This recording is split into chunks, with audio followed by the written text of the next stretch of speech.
This edition of i-Italy New York is brought to you by De Cecco Pasta. Imported in the U.S. since 1893. And Baci Perugina chocolate. Say I love you in the Italian way.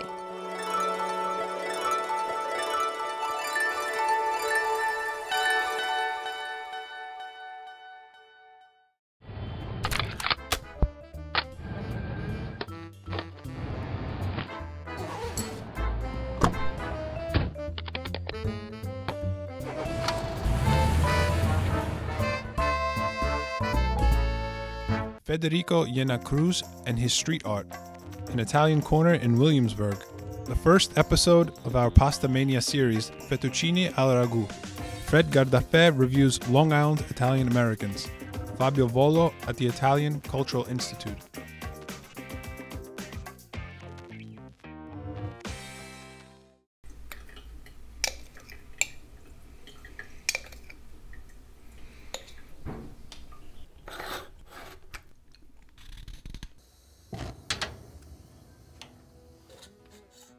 Mi chiamo Federico Massa, in arte Iena Cruz, sono un mural artist, vengo da Milano e vivo a New York da 4 anni.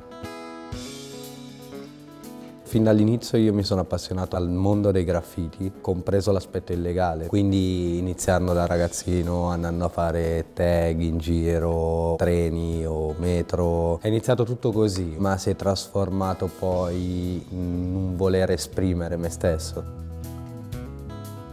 Appena mi sono iscritto all'Accademia di Belle Arti per studiare scenografia, sono entrato anche in contatto con un collettivo artistico chiamato The Beggar Factory. Questa è stata una grande esperienza per me perché ho avuto modo di stare a contatto con differenti artisti, tra cui pittori, scultori, scenografi. Il progetto è durato 8 anni. E in questi 8 anni abbiamo avuto modo di organizzare mostre d'arte all'interno del nostro studio, essere invitati a vari eventi, a fare live painting. Per quanto fossi molto attivo nella scena milanese, ho sempre notato che non c'era un grande riscontro, un grande interesse. E io avevo l'esigenza di conoscere e studiare meglio tutto quello che è l'internazionalità della street art, che poi è quello che io seguo e faccio. Molti degli artisti che poi piacevano a me vengono dalla California o da New York e chiaramente amando le grandi metropoli, quale città più adatta?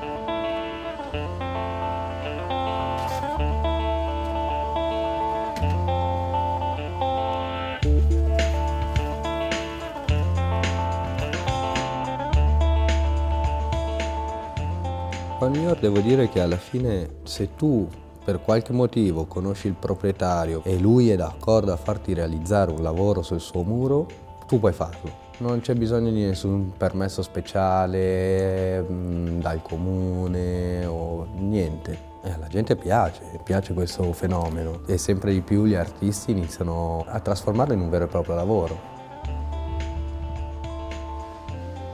Il muro è una pagina che non è semplicemente una pagina bianca, hanno delle finestre, hanno una porta, hanno degli elementi all'interno del muro e di conseguenza ogni muro mi dà come un input per creare una tipologia di disegno.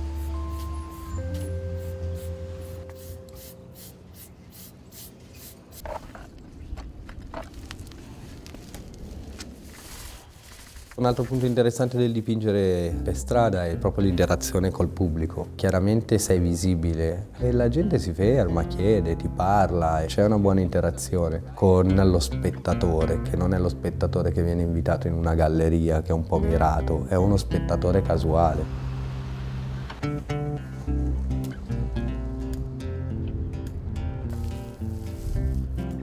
Ho iniziato ad avere molta visibilità dai murales che ho iniziato a fare in giro per Brooklyn e chiaramente ha attirato l'attenzione anche di blog e gallerie d'arte che hanno iniziato a contattarmi.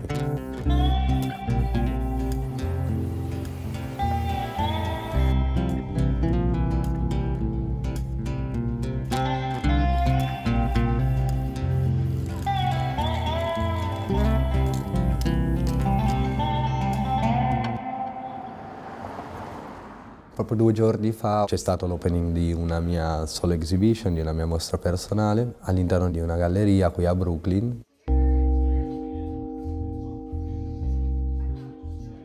Mi piace lavorare molto con i materiali e infatti in questa mostra qua non ho lasciato le tele bidimensionali, ma le ho rese un po' più scultorie, se così si può dire, cercando di metterci un po' più di originalità e divertendomi.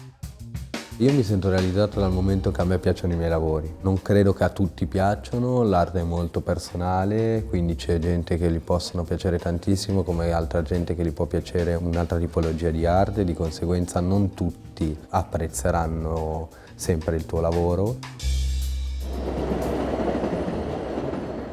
La soddisfazione personale nasce dal momento che sono contento io in prima persona.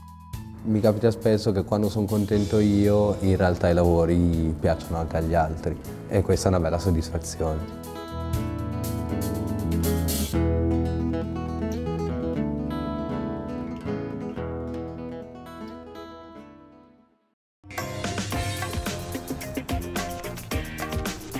Hi, I'm Sam and this is what's happening around town. Ciao.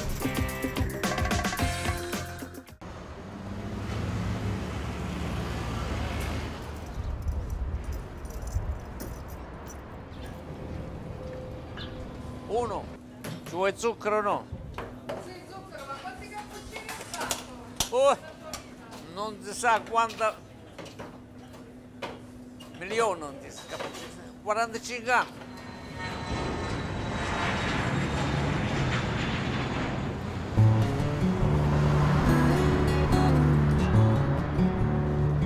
Io mi chiamo Cono Manzolillo, vengo da San Marco de Teggiano, provincia di Salerno. Sono venuto nel 66 con la Michelangelo. Poi ho aperto nel 69 qua, perché qua non ci stava nessuna pizzeria prima, no? È stata la prima pizzeria e caffè. Il primo caffè espresso l'ho messo io qua. La gente faceva una fila. La maggioranza che erano tutti italiani, sto contorno. Pochissimi americani proprio. Paesani, amici, napoletani, baresi, no? E loro si parlavano dialetto proprio, non italiano, dialetto. Ognuno che è italiano che qualcuno andava a Manhattan, perché se già aveva che aveva a che fare, ma se no non ci andava, perché ci sono gente adesso che non sapevano, pure quelli italiani, che non sapevano manco camminare, non sapevano leggi. Questa zona era tutta italiana. Chi se ne è andato via, chi è morto, che sono mischiati adesso, no? Ci sono gente che non vogliono tornare più. Prima si poteva comprare una casa a 30, 20, 25 mila dollari qua, adesso ci vogliono 1 milione e mezzo.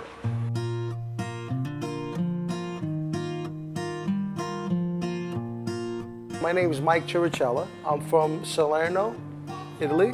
I've been living in this neighborhood 47 years and I'm a first-generation Italian-American. These buildings here is now all affordable housing for senior citizens and people who can't afford to live in this neighborhood anymore, because the rents went from, when I was a kid 40 years ago, to $150 a month to $3,000 and $4,000 a month to live in this neighborhood. So the only way the people in this neighborhood who grew up here can afford to live here is by getting affordable housing in this neighborhood. I always remember having a sense of, you know what, no matter what block I walked down, I always felt safe back then, that I knew that this was my neighborhood. This is the best bread in Brooklyn, right here, Napoli Bakery. And this young man here, I know him since he's 5 years old. I coached him in basketball and baseball. So he keeps the tradition alive, and I keep the tradition alive by buying the bread here. There you go, David. There's a lot of things that don't exist anymore. Italian restaurants have fallen by the wayside, and all you see a lot of bars cracking up, a lot of Thai food, and you have these small little frame buildings, and you have these tremendous condos that are, and these tremendous developments that are built right next to them. Places that you never thought you could see before. This laundromat used to be a club, a social club.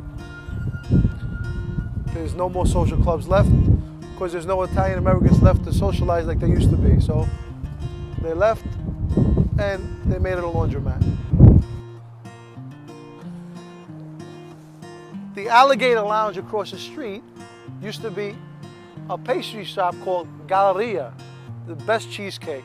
That's gone. It is now the Alligator Lounge, one of many lounges in this neighborhood. I feel like a stranger in my own neighborhood. I feel like I'm in the minority, not in the majority anymore. I prefer to be the Williamsburg from 30 years ago.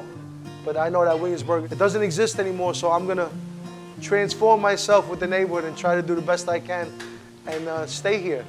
But the Williamsburg from when I was a child is not here anymore, and that's the one I truly miss.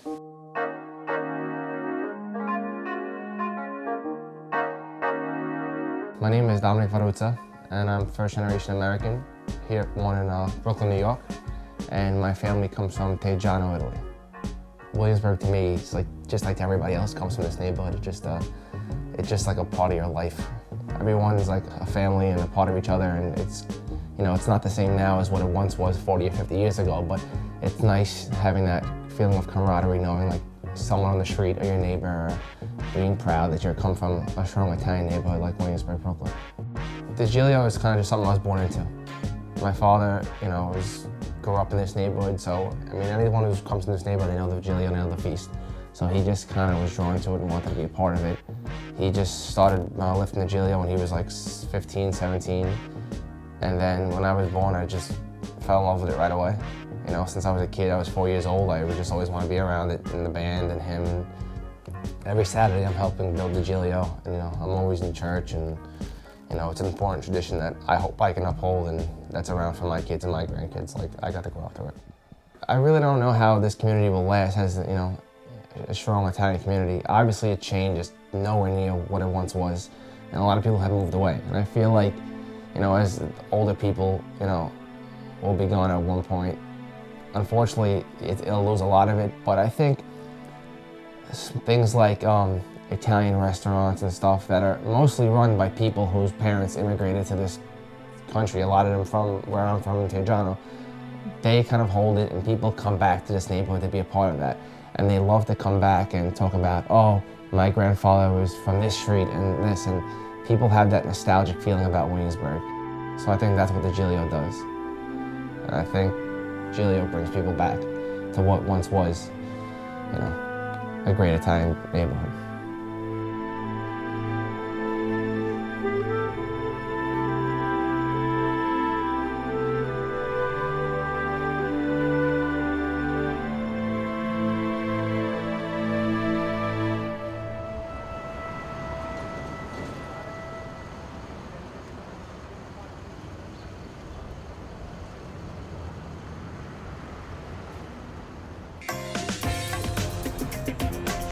My name is Daquan, and here's today's Italian food.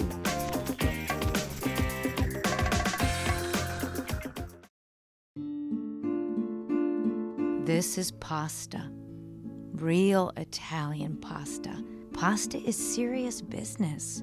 Pasta is love, and pasta making is love making. Every single step, from threshing the wheat to setting the table, is the product of loving, meticulous attention to detail. Did you know that the best pasta makers clean the grains one by one? They just keep the heart. Then they blend it with cool spring water. The best pasta is bronze drawn and slow dried at low temperatures. It is rough to the touch and porous. It's the same color as semolina. Remember, to make an excellent pasta dish, use excellent pasta.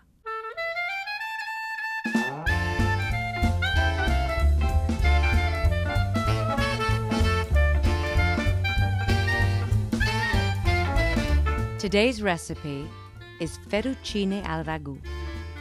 Fettuccine literally means little ribbons and refers to the shape of the pasta. It's a flat, thick egg noodle, popular in central Italy, and it is often eaten with ragù, a special slow-cooked meat sauce. There are several regional variations of ragu in Italy, the most famous being Neapolitan and Bolognese. The one presented here is Bolognese from Emilia-Romagna. Ingredients.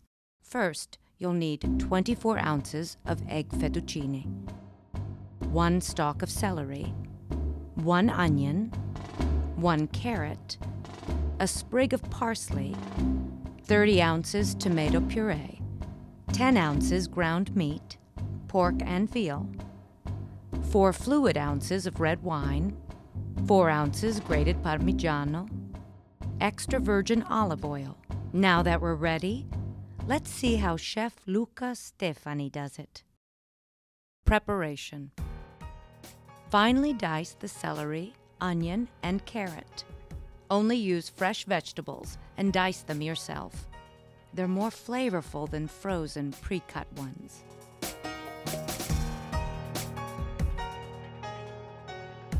Cook the diced vegetables in a large pan with extra virgin olive oil for 5 minutes until the onion is golden. Add wine. You may use either white or red wine. Cook for another 5 minutes until the wine evaporates. Add 10 ounces, or 1 1/4 cup, of ground meat. You should use both pork and veal. Pork is sweeter and fatter than veal and gives the sauce flavor and a smooth texture.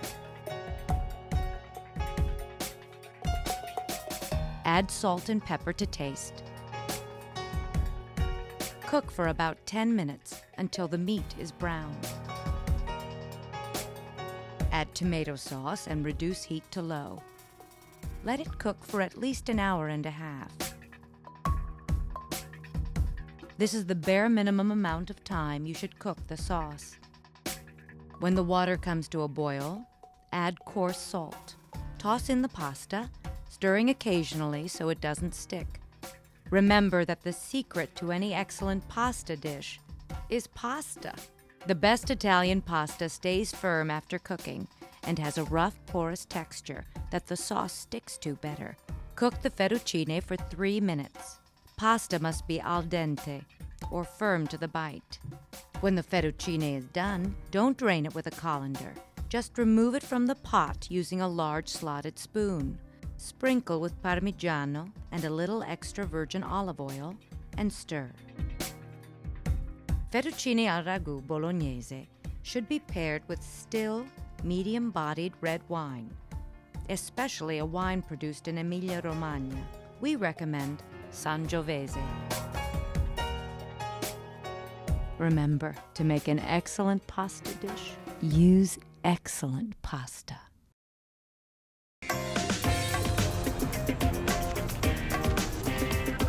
We reviewed this book.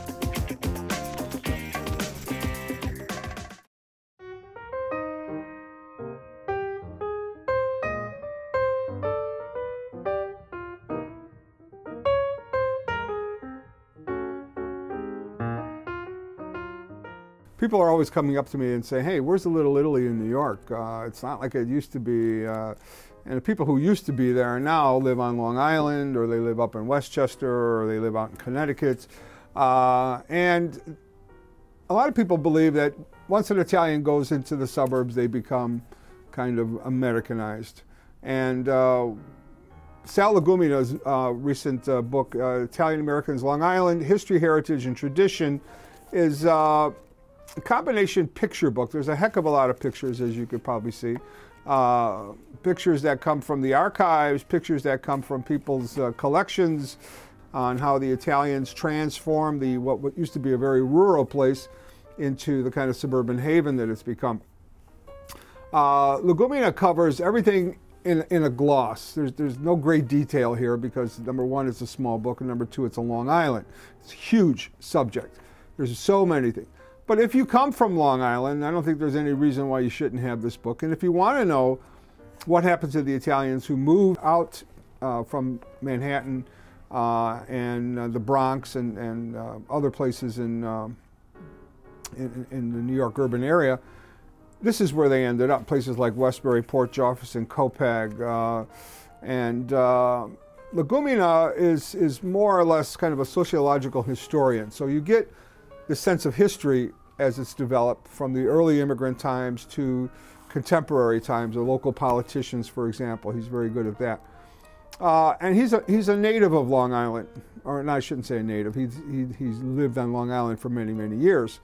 And so he really kind of knows the surfaces of what's going on out there and plunges into the depths with this book.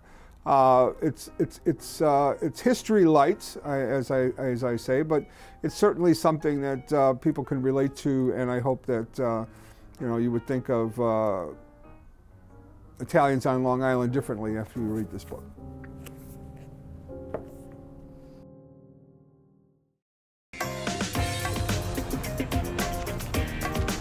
This is Liam. Let's watch this interview.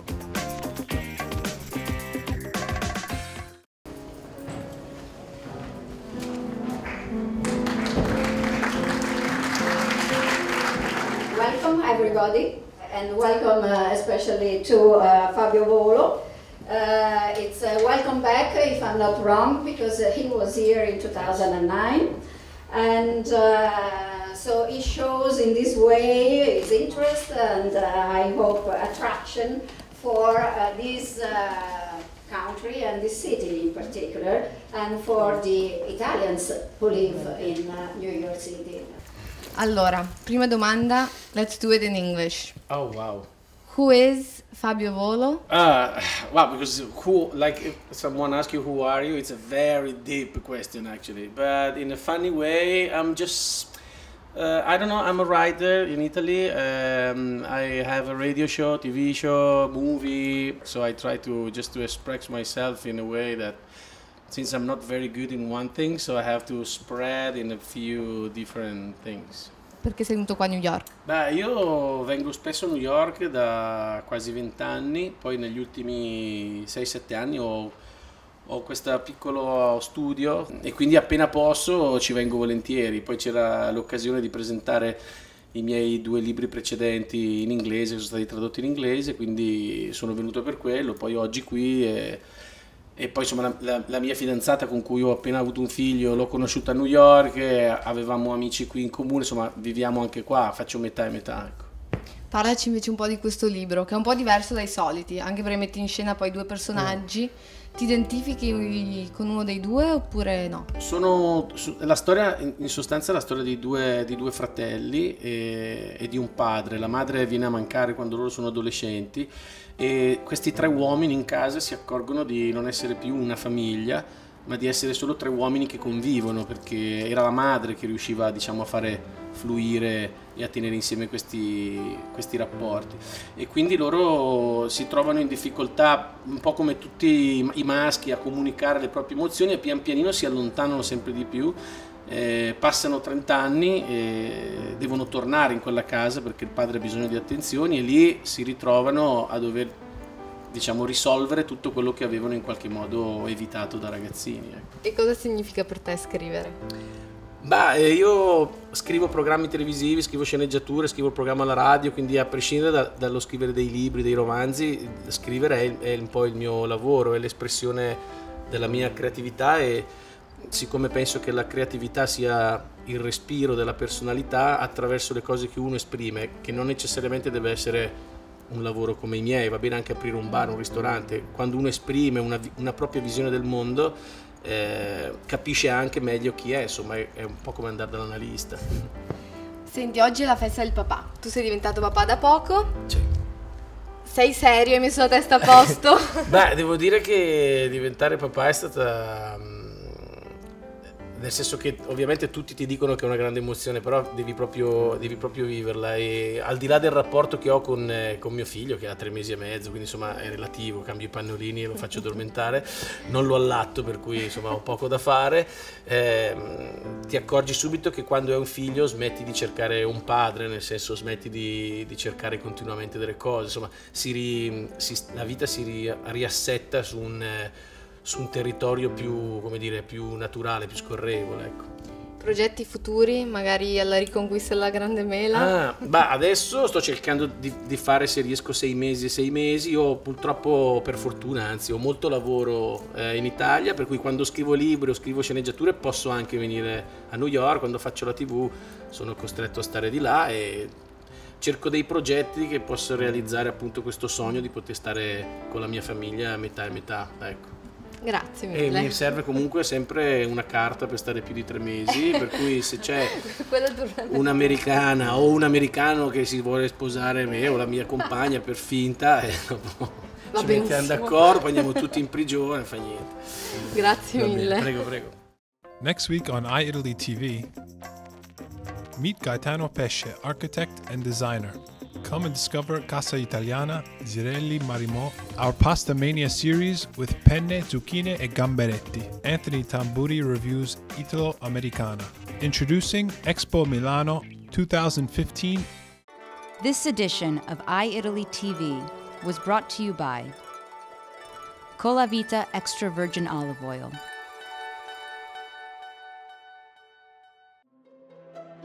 and Giglio chopped tomatoes.